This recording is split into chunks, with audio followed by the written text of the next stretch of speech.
Yun mga kamaster, magandang araw sa inyong lahat. Dito po tayo nakarating dito sa location kasi nung nakaraang araw na natambangan po kami. At sa lahat po na nagtatanong kung saan po si Dilubyo, ito po yung kasagutan na hindi po nakasama si Dilubyo nung kami po ay patungo dun sa ano nila, Tatay Gimo. Kasi sasama sana si Dilubyo sa amin nung ano na yon, araw na yon, kaso lang sabi niya kasi na kinabukasan daw yung kapatid daw ng kanyang mag-ina o kapatid daw ng asawa niya gusto makipagkita sa kanya, kaya sabi niya sa amin na wag na lang daw siya kunan ng footage kung anong gagawin niya upang hindi daw siya matambangan din, para hindi daw malaman ng mga kalaban na siya ay bababa.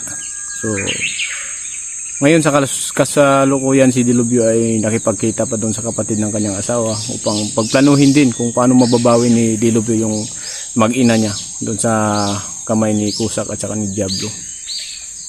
Yun ang rason kung bakit hindi nakasama si Dilubyo sa atin.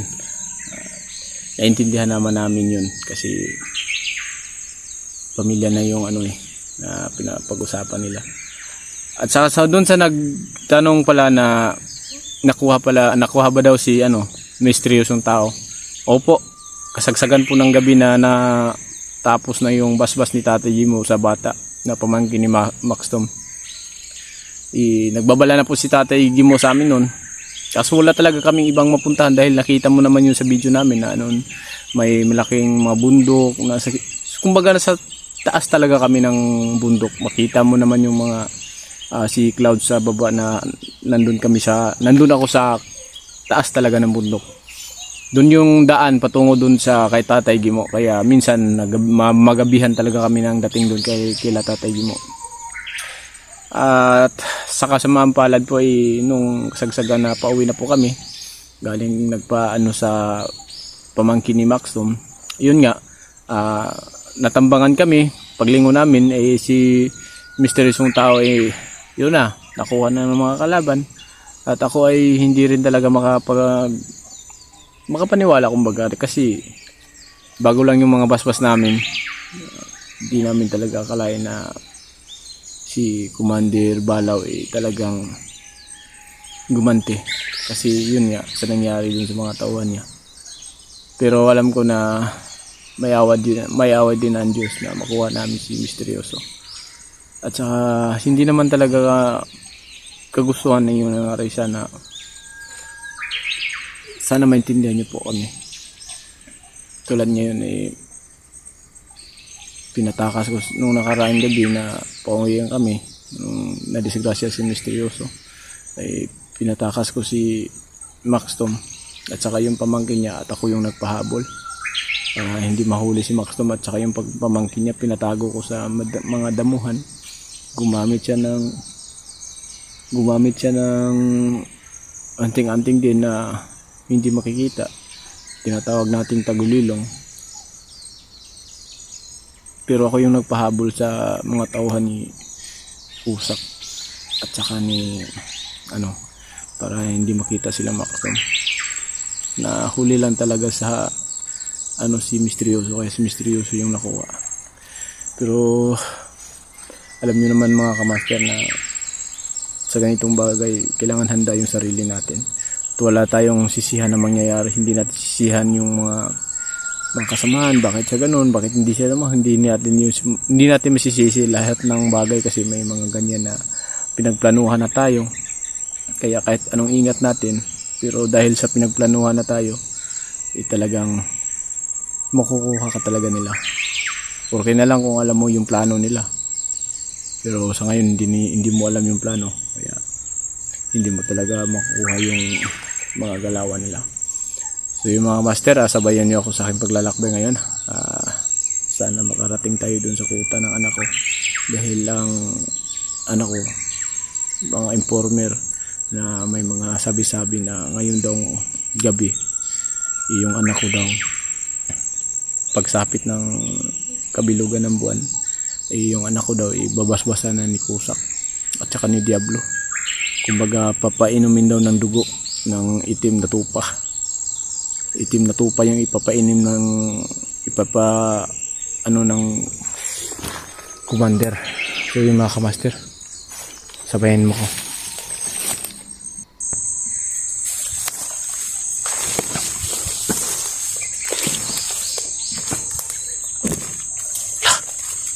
May tao. Dali lang.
Sobrang dami nila dito mga master.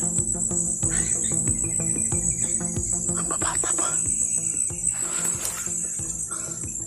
Ang babata pa nila dito. Yung tinatawag nila na batang asero. Ito yung nag-enkwentro ko ngayon. Napasok ko yung kuta ni Amang.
Gusto ko nang umuwi mga master.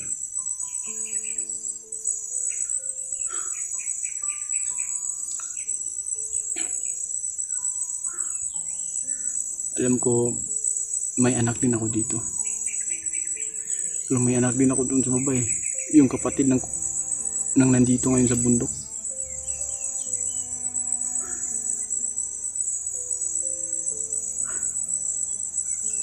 Parang nahati yung utak sa kakaisip anong dapat gawin. Kasi gusto ko pag uwi ko dala-dala ko no yung kuya.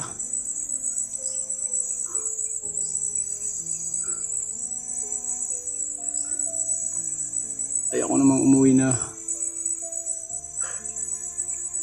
hindi ko bit-bit yung kuya niya. Alam ko hahanapin niya yung kuya niya eh.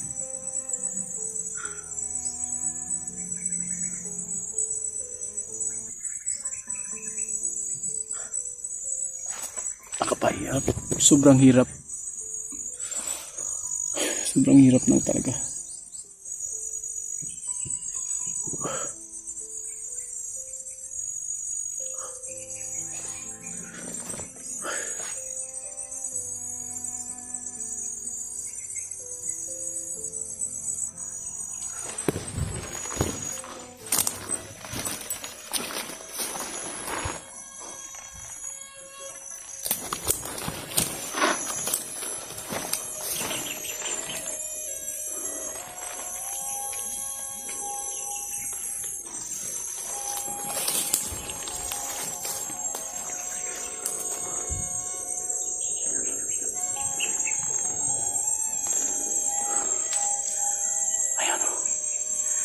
Naglalakad doon sa unahan.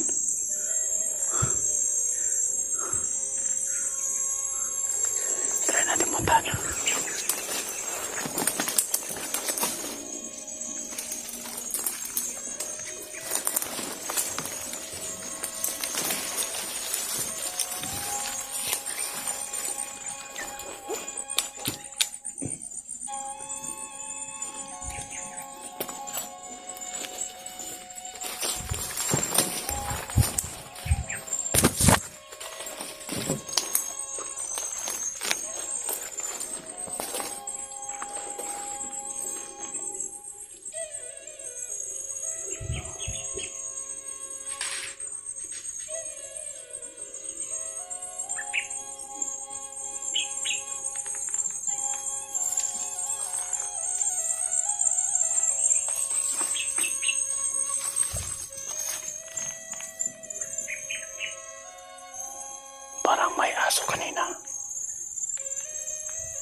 aso.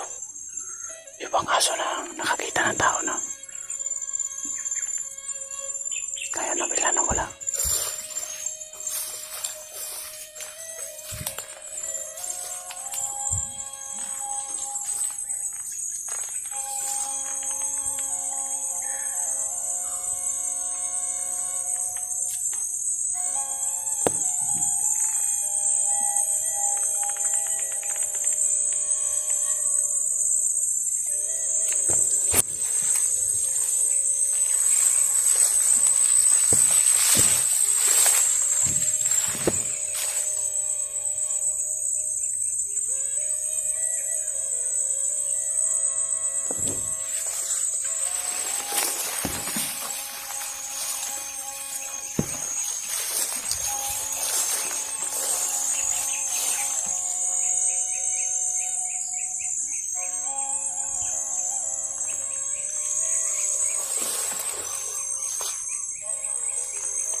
Ano kayang ginagawa nito? Di kaya isang bomba? Ay, ito yung ginagawa nila patibong. Dito nilalakay nila yung bomba. Pag ito natapakan siguro, sasabog to.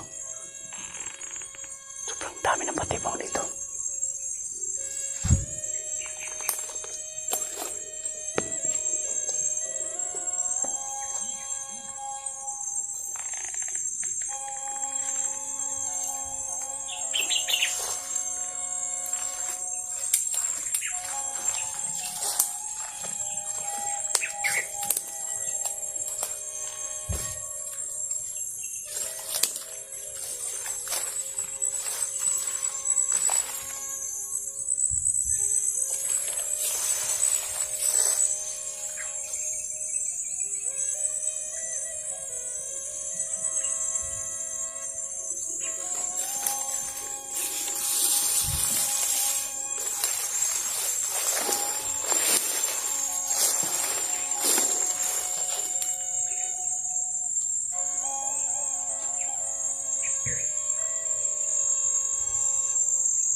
Ano yun?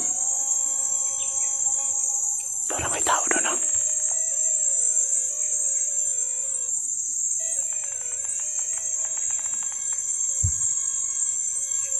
Parang may tao doon.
Nakakapanibago dito mga kamaster.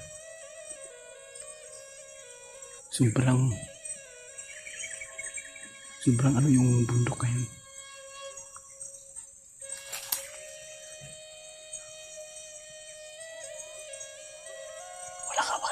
Wala ka maririnig na mga kaluskos.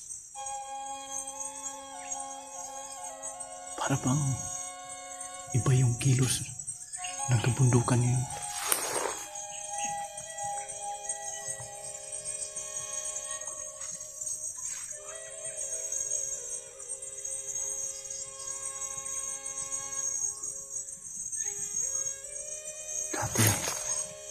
Dati sa layo pa lang may maririnig na ako.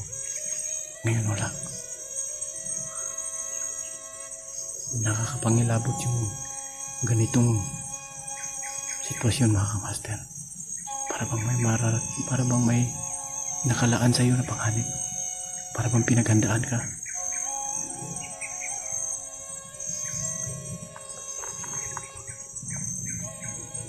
Kasi dito sa bundok, mga kamaster,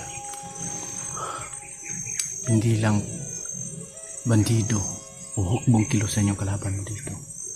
Pati mga engkanto, maligno. Lahat ng naninirahan dito sa gubat, pwede mo masagupa. Lalo na yung iba. Kasi may dalawang yung mga masamang elemento. Yan.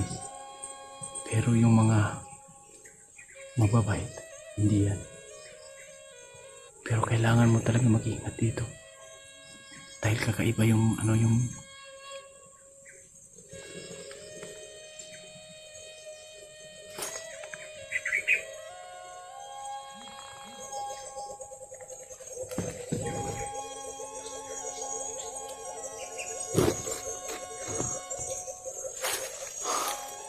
Sinong naniniwala dito sa nuno ng punso? Pakapakita ko sa'yo, ha. Ayan o. Yan. Yan ang nuno ng punso.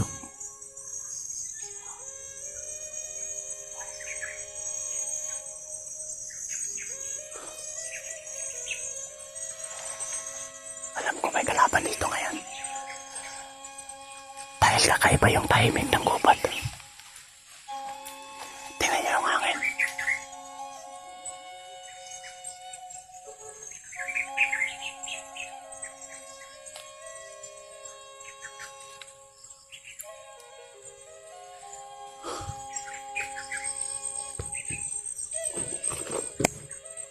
Umiinit yung grapa ko.